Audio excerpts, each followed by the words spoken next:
Okay, then I'm going to hand this day over to Maaike Lauwaert. Entitled her program Buzzing Field of Exchange.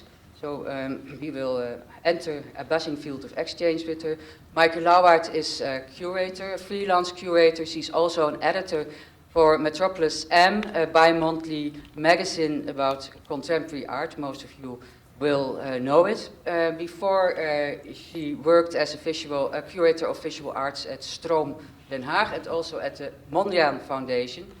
And if I get it right, this year your second book will be published with Valies Publishers, and that is a co-edited volume with Francine van Westrenen about art and value. Maaike, the floor is to you.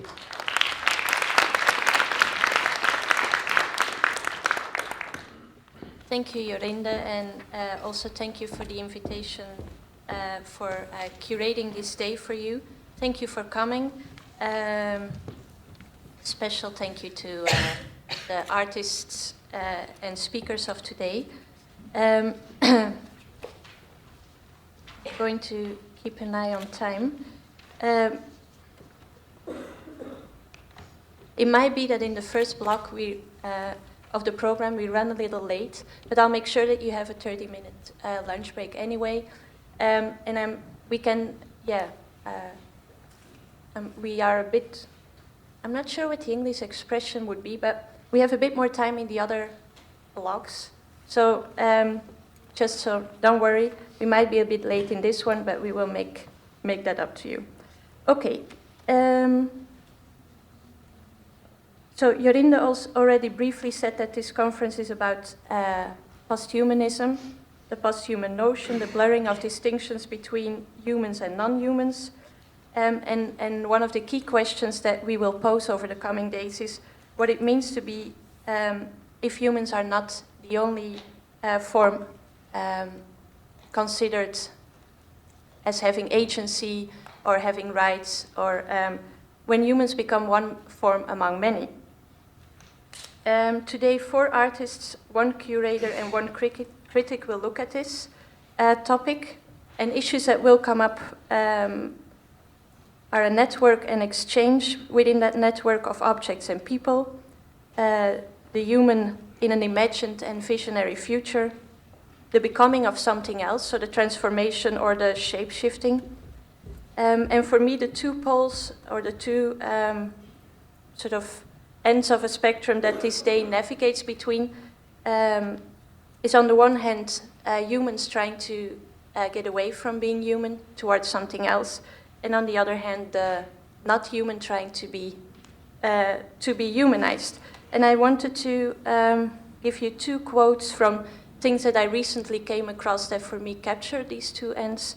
And they're quite random examples in that sense, because they're just on the reading list or things that I recently encountered. So there's probably tons of other good examples, but this one for me seemed fitting for today. Jort or Jeroen?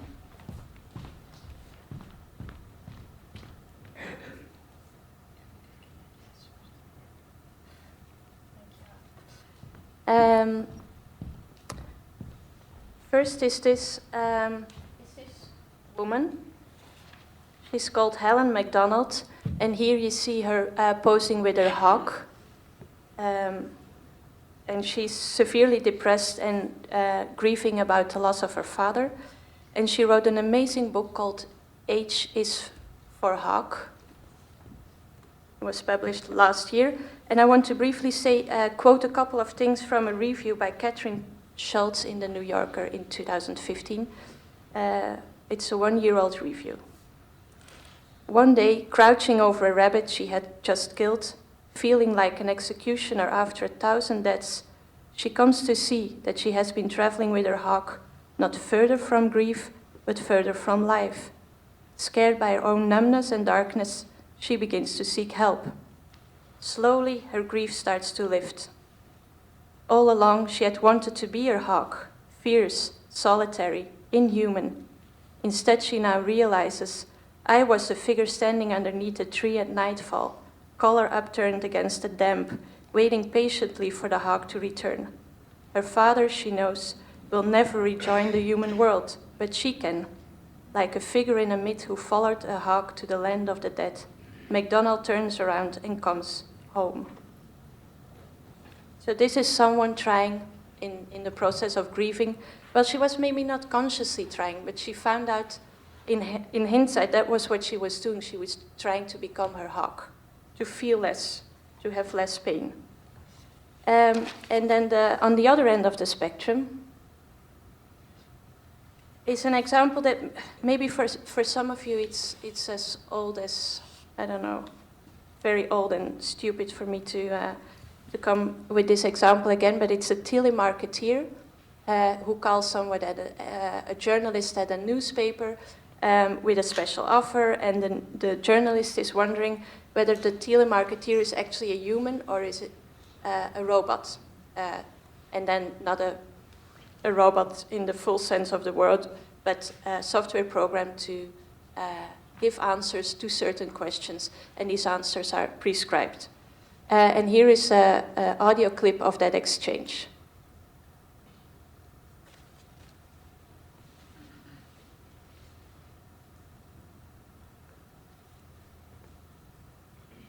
If it's working.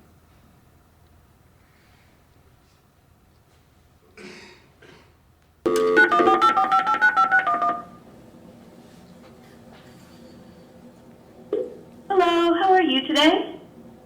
Okay, how are you? Good. Well, I'm calling about an online request you once made about health insurance coverage. We work with all major companies and compare all the rates for you. I can get you a quote in about 5 minutes, okay? Are you a robot? I am a real person. Can you hear me okay? I can hear you just fine, but you sound like a robot. I understand. Can we continue? Sure. Are you currently on Medicare? No, why are the questions so personal? We received your online application for health insurance, and if you're still looking for affordable health insurance with excellent coverage, we can give you a free quote. Why should I give my information to you? I understand, but we do work with all carriers, and I can get you a low rate. Getting a quote will only take a minute, okay? You really do sound like a robot.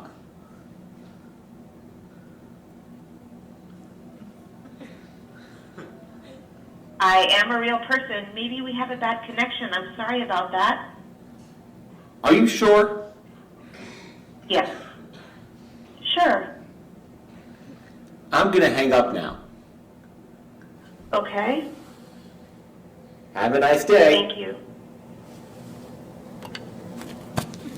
And there's many more of these recordings because it's one number that you can call, and then people kept pushing her to admit that she was a robot, and she cannot answer that question because the only thing that is prescribed in the program is, no, I'm a real person.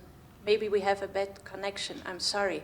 And she keeps saying the exact same words over and over again. So between a grief-stricken woman longing to become her hawk, inhuman in her own words, and this human voice used for inhuman interaction, this day will unfold. That is between the humans moving away from humanity and the non-humans moving towards it, or trying to. First up is Melanie Bühler, who will also do a masterclass tomorrow, as Jorinda told. She's an independent curator. An exhibition that she curated is still on view at the Halle in Haarlem, so it might be of interest to see that. It's on view till mid-May, if I'm correct.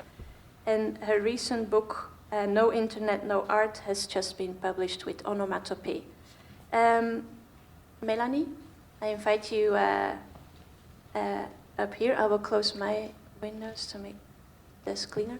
And Melanie will talk for around 45 minutes, then we have time for questions afterwards. And then comes the promised 30-minute break.